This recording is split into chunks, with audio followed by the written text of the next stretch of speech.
The 2016 NFL season is kicking off again with controversy. San Francisco 49ers quarterback Colin Kaepernick says he plans to continue to sit through the national anthem as a way to protest racial injustices in America, according to the Associated Press. Kaepernick refused to stand for the Star-Spangled Banner before a preseason game against Green Bay Friday. Ultimately, it's to bring awareness and make people, realize what's really going on in this country.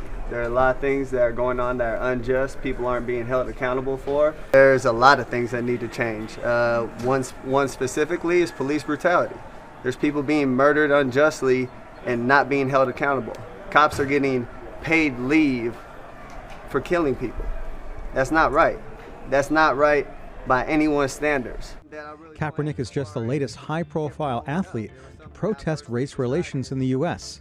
The ESPY Awards held in July opened with a somber message from NBA stars Carmelo Anthony, Chris Paul, Dwayne Wade, and LeBron James, addressing the need for change in America. Because we cannot ignore the realities of the current state of America.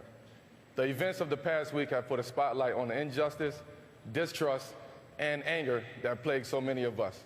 The system is broken.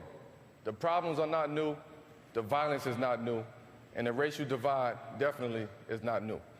But the urgency to create change is at an all-time high. Several athletes have been publicly protesting police shootings since 2014. In November 2014, St. Louis Rams players raised their arms in a hands-up gesture as they walked onto the field before a game in St. Louis.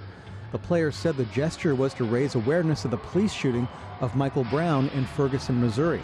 Rams wide receiver Kenny Britt also wrote the names of Mike Brown and Trayvon Martin, among others, on his shoes. The following month in December, LeBron James wore a shirt reading "I Can't Breathe" to warm up during an NBA game against the Brooklyn Nets in New York. The phrase is attributed to the last words of Eric Garner, who died in police custody that July. Throughout December 2014, many other athletes, including Los Angeles Laker Carlos Boozer, Phoenix Suns players Markieff Morris and Marcus Morris, Cleveland Browns cornerback Johnson Batamosi, and Sacramento Kings players Eric Moreland, Ramon Sessions, and Rudy Gay were photographed in the shirt as a form of protest. Athlete protests have a long history in the U.S. In 1967, Muhammad Ali, the former world heavyweight boxing champion, refused to be drafted into the Army during the Vietnam War, citing his Muslim beliefs. And at the height of the Civil Rights Movement, Olympians Tommy Smith and John Carlos drew notoriety and controversy for raising their gloved fists in protest while on the medal podium at the 1968 Mexico City Games.